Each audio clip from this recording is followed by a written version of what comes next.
성도 여러분 반갑습니다. 오늘 수요 저녁 예배는 요한계시록 21장 말씀 가지고 함께 나누겠습니다. 요한계시록의 그 클라이막스는 요한계시록 21장 그리고 22장이 되겠습니다. 성경의 클라이막스죠. 이 부분은 그 태초에 하나님이 계획하신 그 구원과 천국이 이루어지고 성취되는 것이 바로 이 요한계시록 21장이기 때문에 그렇습니다. 그래서 그 성경에 나오는 이 구원의 클라이막스, 요한계시록의 클라이막스, 이게 이제 파라다이스, 그 천국을 의미하고 있습니다.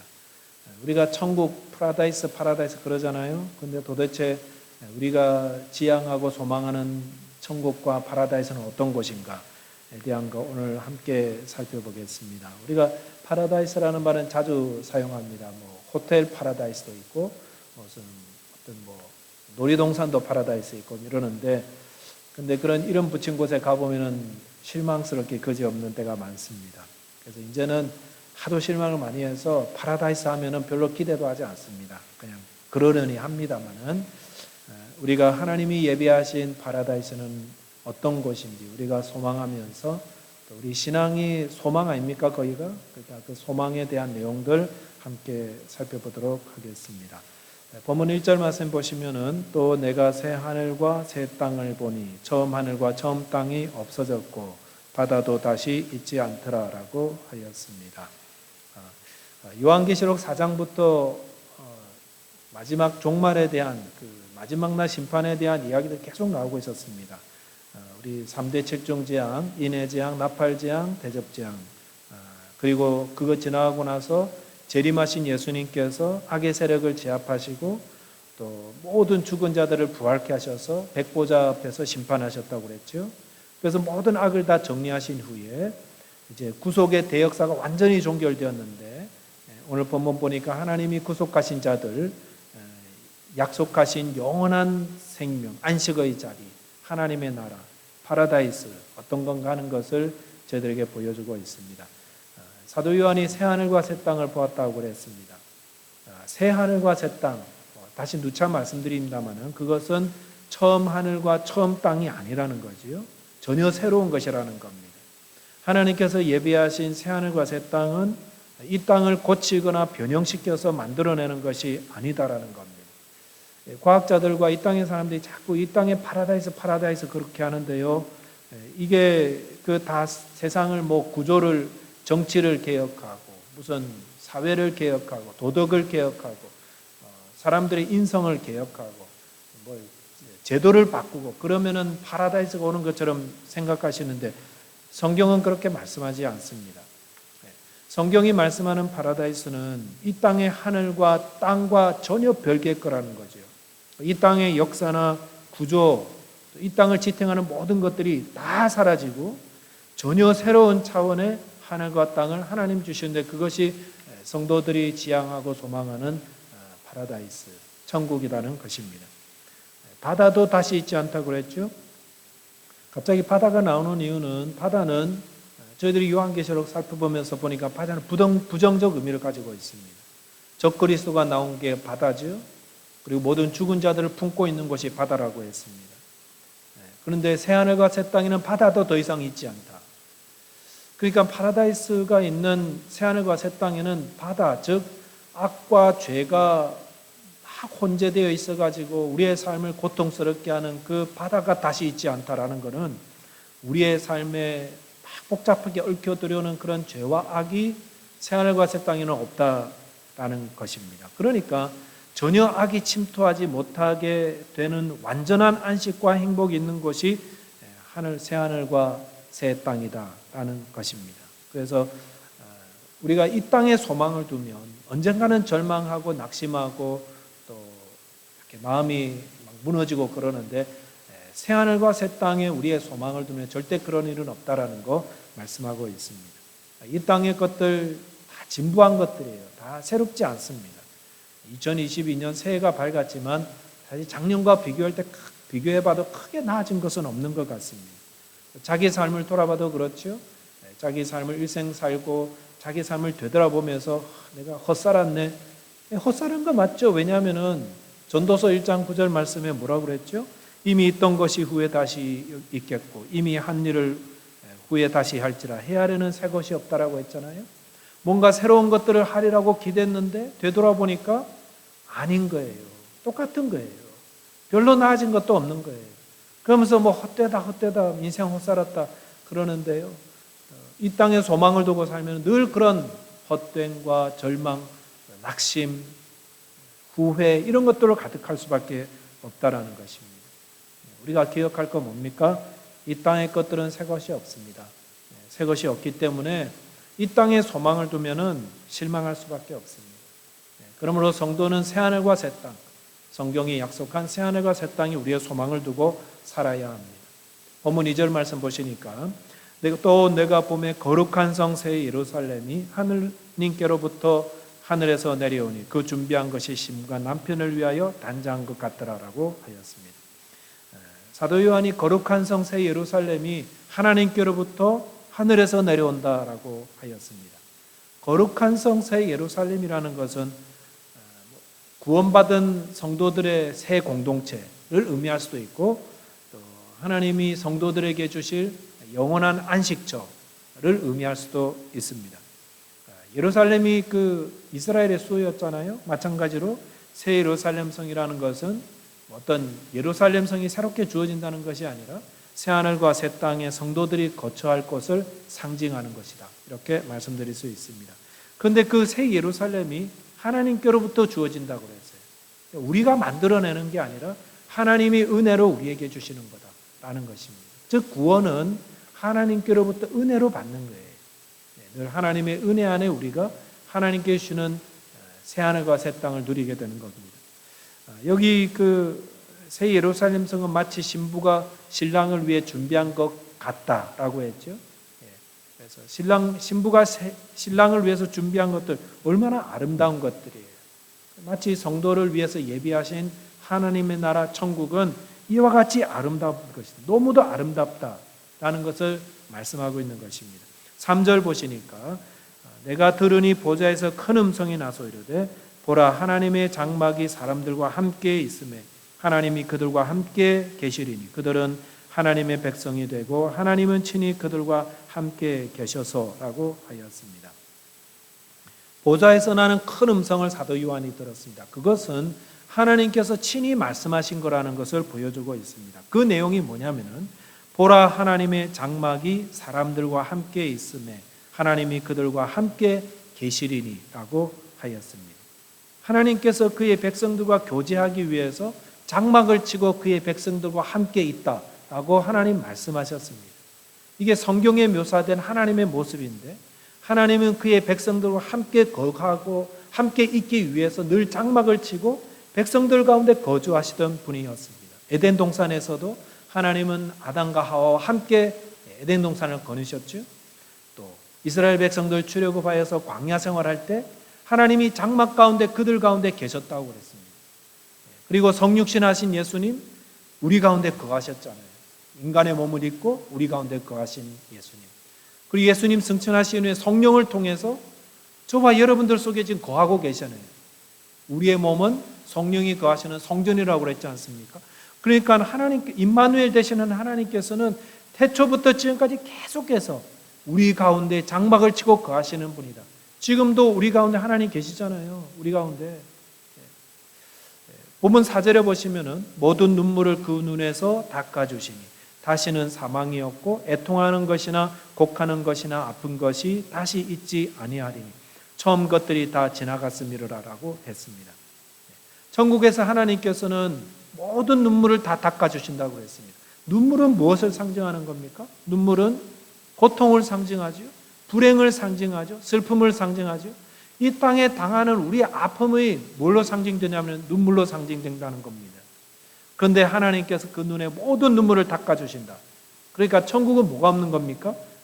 고통이 없고 슬픔이 없고 애통하는 것도 없고 불행도 없고 아픔도 없고 병든 것도 없고 죽음도 없고 천국에는 뭐만 있습니까? 영원한 기쁨, 영원한 생명, 웃음과 행복만 있는 것이 천국이다 라는 것을 말씀하고 있습니다. 처음 것들이 다 지나갔다 그랬죠. 처음 것들이 다 지나갔으니 불완전한 옛 세계. 이 땅은 얼마나 불완전해요. 우리 구조도 불완전하고, 우리가 뭐 정치 지도자들 뽑아놓으면 하는 거 보면 나중에 또 막 흠 보이고 불완전한 거 보이고, 또 세상의 구조, 뭐 제도 이런 것들도 다 보면은 불완전하고, 우리가 살아가는 이 땅 정말 불완전하거든요. 불완전으로 인해서, 죄악으로 인해서 온갖 불행과 고통과 모순이 존재하는 것이 이 땅이잖아요. 그러니까 이런 것 보면서 성도들이 막 아파하고 눈물 흘리고 고통받고 그러는데, 천국에서는 그런 것들이 다 사라지는, 옛 것은 다 지나가고, 악의 모습들, 고통의 문제들, 죄의 문제들, 흔적도 없이 다 사라져버리고 보이지 않고, 새로운 세계가 오기 때문에 거기는 선만 있고 기쁨만 있고 즐거움만 있는 곳이 우리 성도들이 거하게 될 파라다이스, 천국이라고 말씀하고 있습니다. 본문 5절에 보시면은 보좌에 앉으시니가 이르시되 보라 내가 만물을 새롭게 하노라 하시고, 또 이르시되 이 말은 신실하고 참되니 기록하라 하시고 라고 하였습니다. 4절까지 보시면은 성도가 누릴 그 천국 파라다이스가 어떤 건가에 대한 걸 기록했는데, 5절에 보시면은 이제 또 대상이 누구에게 바뀌냐면은 그 대상이 현재의 성도들에게 들어와서 믿음으로 살 것을 권고하는 말씀이 이제 5절부터 8절까지 기록되고 있습니다.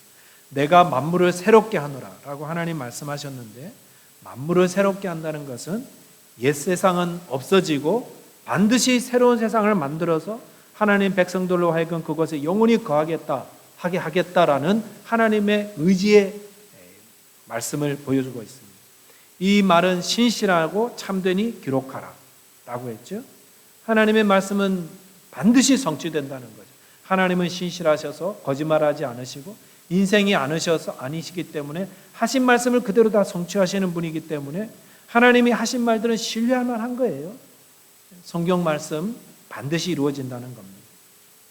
6절 말씀 보시면 또 내게 말씀하시되 이루었도다 나는 알파와 오메가요 처음과 마지막이라 내가 생명수 샘물을 목마른 자에게 값없이 주리니라고 하였습니다. 이 말은 마치 예수님이 십장에서 다 이루었다라는 말씀과 또 이렇게 좀 비슷하잖아요. 예수님이 십장에서 다 이루었다 말씀하시고 구속의 사역을 성취하셨는데, 하나님께서 성도들을 향해서 이제 이루었다, 다 됐다, 이 세상의 모든 구원 사역을 다 이루고 그의 백성들을 천국의 파라다이스에 살게 하신다는 그 말씀.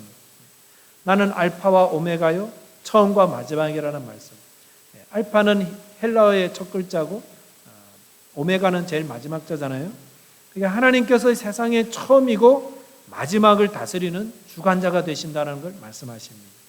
세상이 있기 전부터 하나님은 존재하시고 거기에 주관자셨고, 이 땅의 모든 만물이 다 망하고 다 사라지고 새로운 세상이 시작할 때도 그때도 하나님이 이 땅의 주권자이신 하나님은 알파와 오메가여 처음과 마지막이신 분인 것입니다.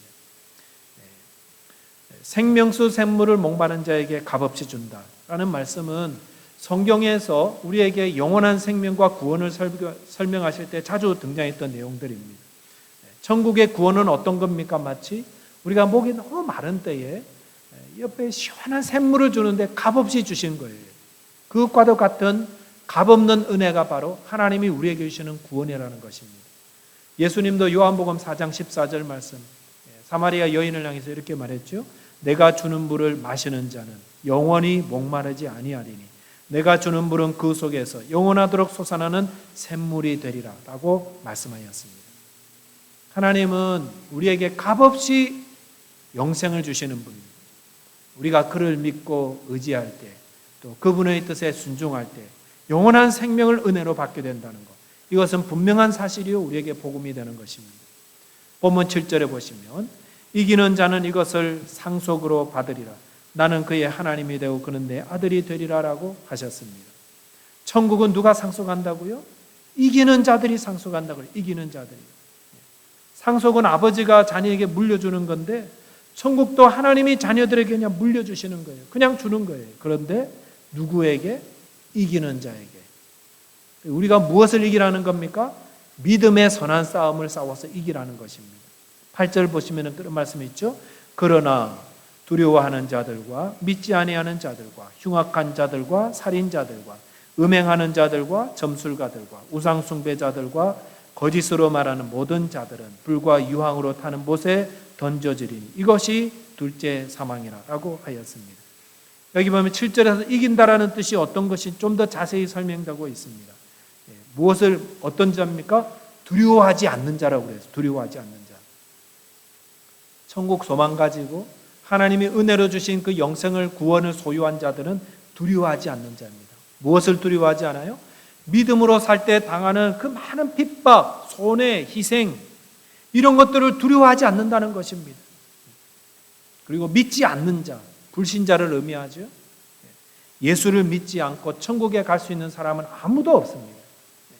흉악한 자, 타락한 자라는 말이에요. 세상 욕심을 추구하는 자라는 것입니다. 또 살인자들, 음행하는 자들, 하나님이 금하신 도덕 목록 가운데 제일 악한 일을 행하는 자들이에요. 살인과 음행은. 또한 점술가들과 우상숭배자들, 사람들 미혹하는 자들이죠. 우상숭배하는 자들, 하나님 가증히 여기는 자들, 거짓말하는 모든 자, 양심을 속이고 거짓을 행하고 거짓말하는 자들, 이게 다 어떤 겁니까? 여기에 이걸 다 이기라는 것입니다. 이런 유혹과 이런 것들을 이겨야 하나님의 나라에 주시는 상속받는, 하나님 나라를 상속받는 것입니다. 다 이렇게 살아가, 이런 것들에 이제 무너지는 자들, 18절에 말씀하는 자들은 모두 그 불과 유황물 벗에 던져진다고 그러는데 거기는 이미 적그리스도와 또 거짓 선지자, 마귀가 이미 다 거기에 던져진 곳이죠. 거기서 둘째 사망의 해를 당한다고 하였습니다. 성도가 새하늘과 새 땅을 소망하면서 살아야 하는데 우리에게 이 말씀을 주시면서 주님은 믿음으로 승리하라고 말씀하고 계십니다.